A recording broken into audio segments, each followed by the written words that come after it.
salaatu lasi fi kulli sahrin wa fi safar.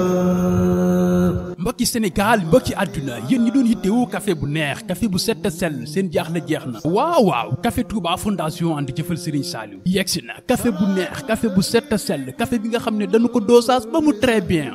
mosal lii da nga koy naan di tàqamtiku café bu set sell café bu ñu doose ba mu baax fii rek nga ko mën a am café Touba ànd jëfal Serigne Saliou waa fondation ànd jëfal Serigne Saliou ñoo leen ko indi seen emballage bu rafet bii nga xamante ni dafay téye café gi lu yàgg dos bi du sàlli du sàppi heure boo ko ubbi boo noppee da nga koy ambalewaat ba mu baax seetal ma bi la liggéey bu set bu professionnel bu tegu ci yoon waa fondation ànd jëfal Serigne Saliou ñoo leen indil café bu neex te set te sell disponible na fépp ci biir réew mi mën nga ko am fii ba bitim réew contactel gaaw numéro yi 78 158 04 53 wala 77 738 72 27 wala boog 76 482 87 35 café Touba ànd jëfal Serigne Saliou café bu neex.